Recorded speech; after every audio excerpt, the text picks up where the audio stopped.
Shalom, selamat pagi Bapak Ibu Saudara yang terkasih. Jumpa kembali kita pagi hari ini. Mari kita akan merenungkan satu bagian firman Tuhan dan kita berdoa terlebih dahulu. Bapa di surga, Bapa di dalam Tuhan Yesus, kami bersyukur kepadamu untuk pagi hari yang indah yang Engkau berikan bagi kami, di mana kami boleh dapat bangun dengan kekuatan dan kesehatan yang baru daripadamu. Kami mohon pertolongan Tuhan, anugerah Tuhan bagi kami sepanjang hari ini. Terima kasih banyak Bapa, berkati kami dengan kebenaran firman-Mu. Di dalam nama Tuhan Yesus kami berdoa. Amin. Firman Tuhan bagi kita pada pagi hari ini dari Yesaya 46 ayat yang pertama sampai dengan ayat yang ke-13. Kita akan merenungkannya dalam tema keunggulan Tuhan Allah atas para dewa Babel.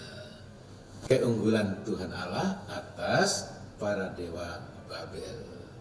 Ya, para dewa Babel di sini yaitu dewa Bel dan dewa Nebo. Dewa Bel itu adalah dewa langit atau penguasa langit, dan dewa Nebo adalah dewa pengetahuan atau dewa hikmat yang menjaga dan melindungi seluruh wilayah kerajaan Babel. Dua dewa ini memang dewa yang sangat terkenal. Dan di sini Nabi Yesaya menubuatkan tentang akhir dari dewa Bel dan dewa Nebo dibandingkan dengan Allah yang Maha Pencipta segalanya, yaitu Allah Israel.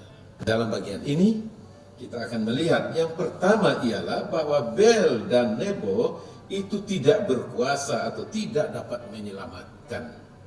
Namanya dewa-dewa ini itu tidak punya kuasa apa-apa.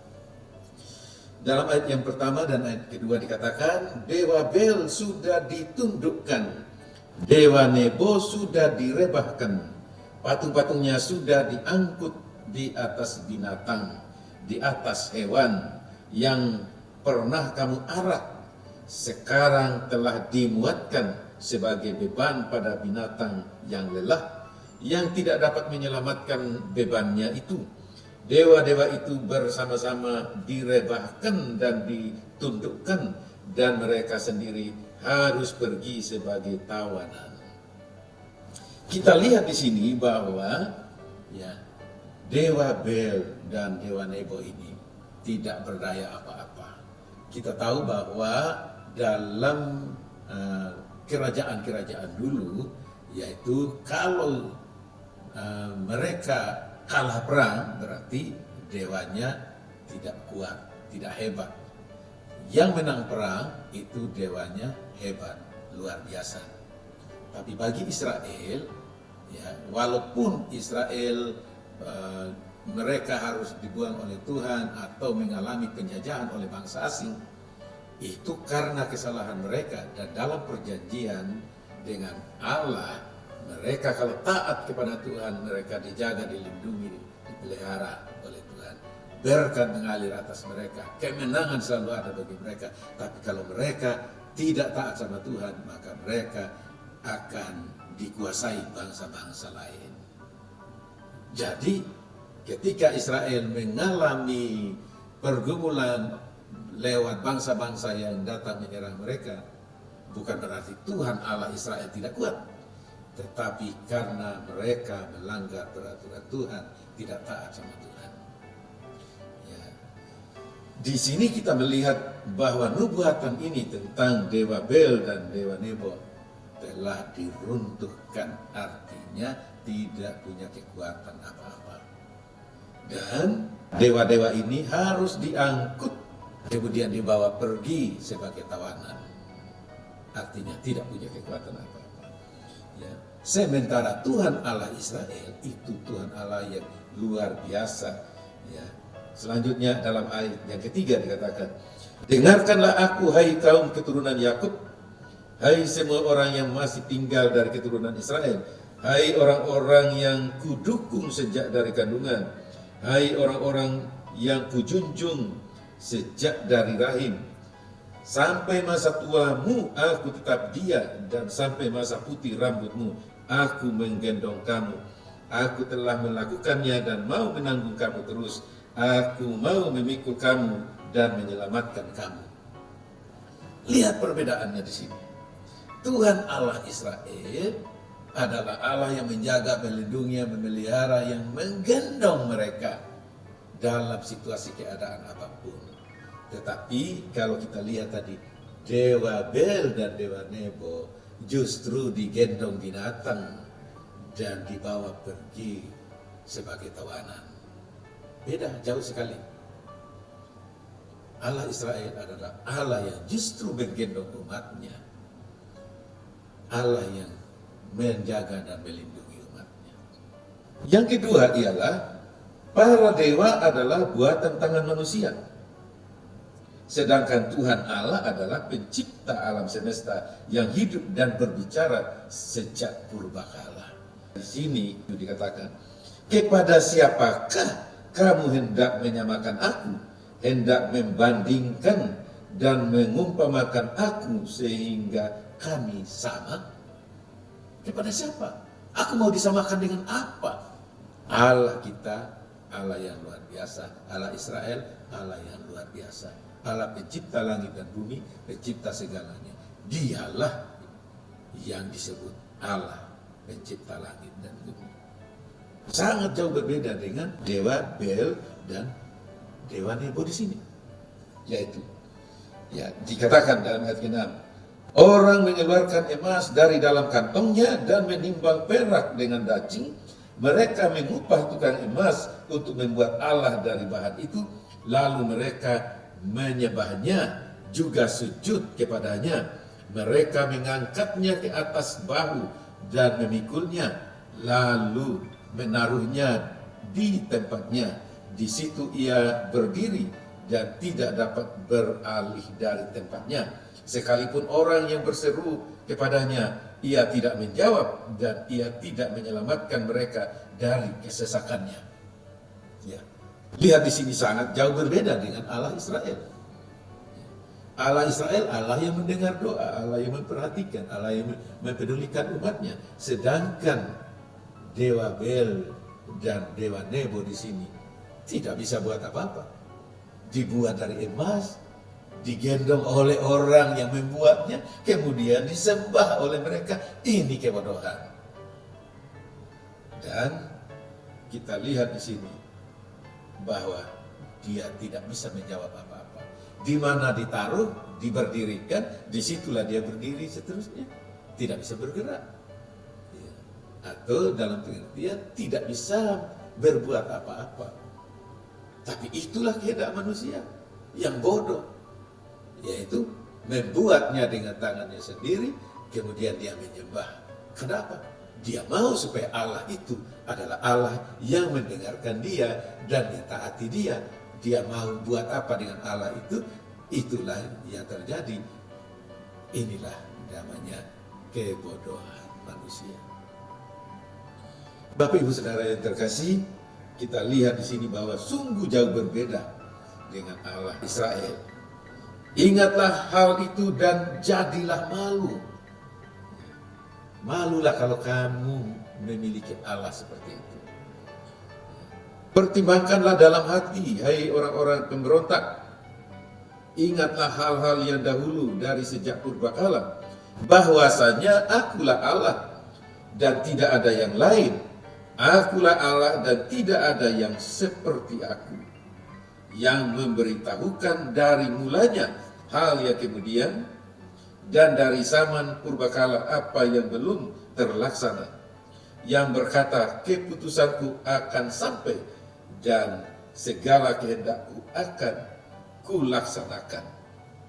Kita lihat di sini bahwa sungguh hanya Allah Israel yang adalah Allah pencipta langit dan bumi, yang adalah Allah Maha mendengar, Maha tahu, Maha memperhatikan, mempedulikan umatnya. Dialah yang mengatakan, menyampaikan berita sebelum semua hal itu terjadi. Jadi dia adalah Allah yang sungguh Maha tahu di atas segalanya. Kita lihat bahwa sangat berbeda dan Allah Israel sangat unggul terhadap dewa Bel dan dewa Nebo. Inilah yang mau disampaikan oleh Nabi Yesaya kepada bangsa Israel, khususnya Yehuda di sini, supaya mereka kembalilah kepada Tuhan Allah mereka, yang adalah Allah yang benar, Allah yang hidup. Kembalilah, jangan tinggalkan Allah. Dan kalau taat mengikuti Allah, maka mereka pasti akan diberkati. Tapi ternyata masalahnya bangsa Israel tidak mendengarkan nasihat-nasihat ini, dan akhirnya kemudian mereka memang benar-benar akhirnya dibuang ke Babel. Ya. Bapak Ibu Saudara yang terkasih, kita lihat bahwa Allah kita, ya, dialah Allah yang juga bekerja di dalam sejarah. Dalam ayat 11 dikatakan, yang memanggil burung buas dari timur dan yang melaksanakan utusanku dari negeri yang jauh, aku telah mengatakannya, maka aku hendak melangsungkannya. Aku telah merencanakannya, maka aku hendak melaksanakannya. Dengarkanlah aku, hai orang-orang yang congkak, orang-orang yang jauh dari kebenaran. Keselamatan yang daripadaku tidak jauh lagi, sebab aku telah mendekatkannya, dan kelepasan yang kuberikan tidak bertangguh lagi. Aku akan memberikan kelepasan di Sion dan keagunganku kepada Israel. Sungguh Allah sangat peduli, sungguh Allah sangat perhatian. Oleh karena itu, sebagai anak-anak Tuhan, firman Tuhan ini juga boleh mengingatkan kita. Kalau sekarang ini mungkin dewa berupa patung berhala tidak ada lagi bagi kita yang sudah mengenal Kristus. Tetapi kadang-kadang masih ada banyak dewa dalam hati dan pikiran kita. Apakah yang kita dewakan? Ya, mungkin orang tertentu yang kita andalkan. Mungkin diri kita sendiri yang kita andalkan. Mungkin kekayaan kita yang kita andalkan. Harta benda kita, kepunyaan kita yang kita andalkan. Bahwa ini jadi jaminan hidup saya. Bapak Ibu Saudara, itu semua berhala. Kalau kita berharap pada materi, kita harus berharap kepada Tuhan, dan Tuhan akan menyatakan kehendaknya lewat lingkungan, lewat keadaan, lewat saudara-saudara yang ada di sekitar kita, dipakai oleh Tuhan untuk menyatakan kehendaknya bagi kita, dan kita juga mau dipakai oleh Tuhan untuk menyatakan kehendaknya kepada saudara-saudara kita seiman lainnya. Inilah yang namanya sesuatu yang dari saudara yang lain terhadap kita, itu pelayanan Tuhan kepada kita. Dan sesuatu dari kita kepada saudara yang lain, itu pelayanan Tuhan lewat kita kepada saudara-saudara kita. Dengan demikian kita dipanggil untuk saling melayani, saling menguatkan, saling mendukung, saling memperhatikan, saling mempedulikan satu dengan yang lain sebagai perpanjangan tangan Tuhan dalam menolong dan memberkati kita semuanya. Inilah yang Tuhan mau dari hidup kita, dan mari kita andalkan Dia dalam segala situasi keadaan kita, khususnya menghadapi corona saat ini. Pandemi corona ini benar-benar sangat mengikat kita sehingga kita tidak bebas lagi bergerak seperti dulu.